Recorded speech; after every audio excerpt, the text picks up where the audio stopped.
কবিগুরু স্মরণে 22শে শ্রাবণ 1431, 7ই আগস্ট 2024 বিকেল 4টায় যারা রায়বাড়ি দুর্গা দালানে একটি মহতী অনুষ্ঠান তথ্য সংস্কৃতি দপ্তর ঘাটালের উদ্যোগে ম্যাডাম এসেছেন এবং তার সাথে সাথে বহু গুণী ব্যক্তি এসেছেন। সকলেই রায়বাড়ির সবাই আছেন। আমিও এসেছি ঘাটালে। প্রসাদদা আমাকে বলল যে এরকম একটা মহতী অনুষ্ঠান তোদের জাড়ায় হচ্ছে, তুই আয়। তো স্বাভাবিকভাবেই আমি এসেছি এই অনুষ্ঠানটা এবং আমি লাইভ টেলিকাস্ট করছি, ঘাটাল থেকে বলছি। আপনারা অনেকেই জানেন যে আমার কয়েকটা ভিডিও হয়েছে।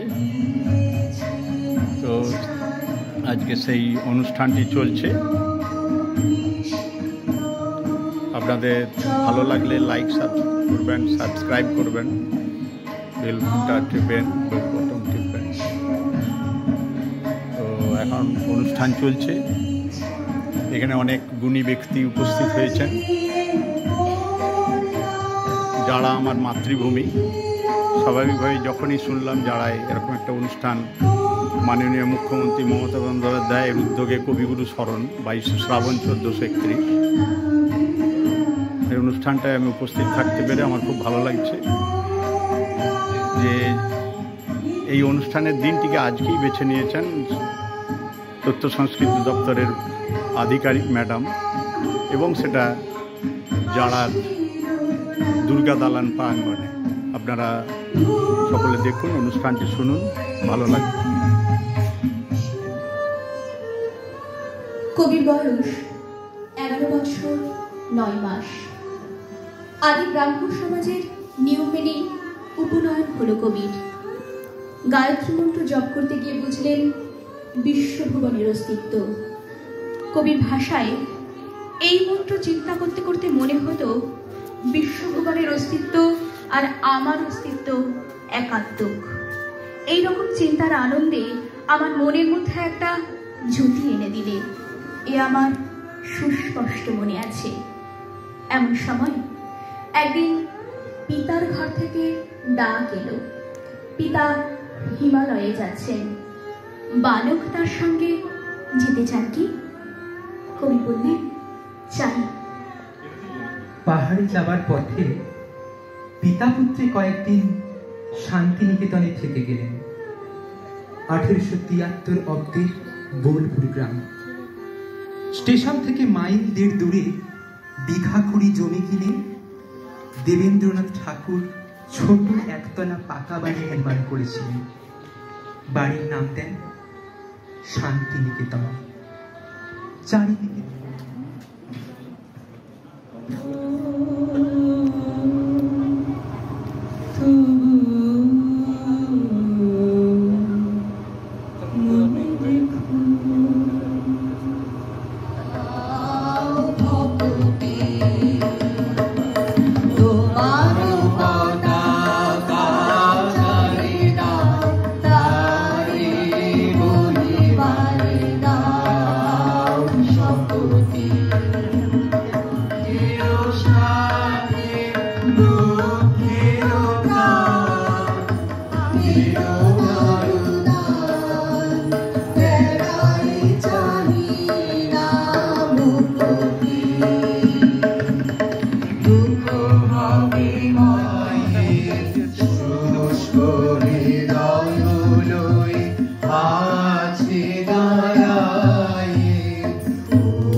বালক রবির বেড়ে ওঠা কঠোর অনুশাসনে।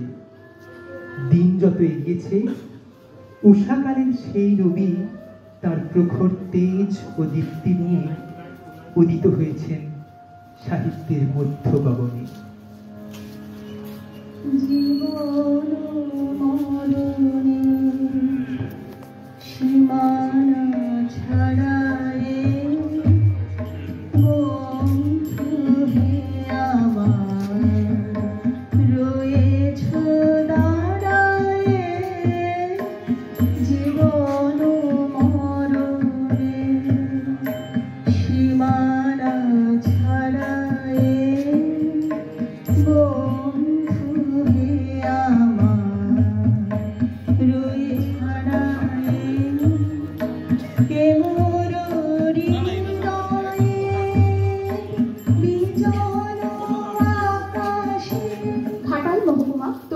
সংস্কৃতি দপ্তরের আয়োজনে আজকে আমাদের অনুষ্ঠান কবিগুরু স্মরণে সকলকে জানাই সাদর আমন্ত্রণ। আজকের এই স্মরণ সভার শুরুতে আমরা কবিগুরুর প্রতিকৃতিতে মাল্যদানের মধ্য দিয়ে আমাদের অনুষ্ঠান শুরু করব। আমি কবিগুরুর প্রতিকৃতিতে মাল্যদানের জন্য অনুরোধ করছি এই রায় পরিবারের যিনি সর্বজ্যেষ্ঠ সদস্য শ্রী স্বপন কুমার রায় মহাশয়কে। আমাদের আজকের এই অনুষ্ঠান এই বাড়িতে করার তাৎপর্য যদি ছোট করে বলি তাহলে বলবো যে প্রায় ৩০০ বছরের ইতিহাসকে সাক্ষী বহন করে চলেছে এই জারা রায়বাড়ি। আমরা দেখতে পাচ্ছি ১৭৪৮ খ্রিস্টাব্দে এই রায়বাড়ির প্রতিষ্ঠা। আমাদের তথ্য সংস্কৃতি দপ্তরের এটি মনে হয়েছে যে আজকে কবিগুরুর স্মরণ সভা আয়োজন করার সবথেকে উপযুক্ত স্থান বোধ হয় এই জায়গাটা। আপনারা সকলে উপস্থিত হয়েছেন, তার জন্য আমরা কৃতজ্ঞ।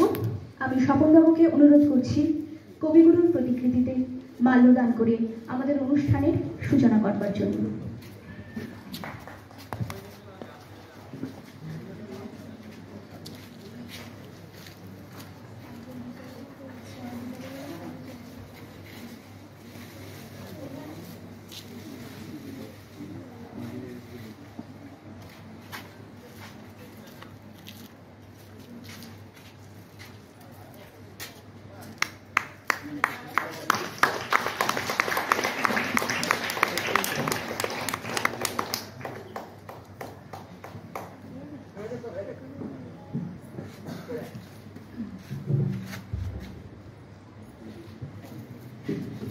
ধন্যবাদ।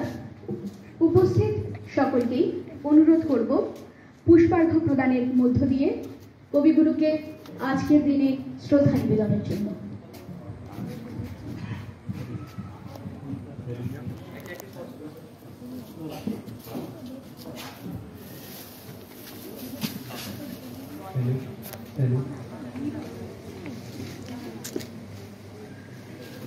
যাও।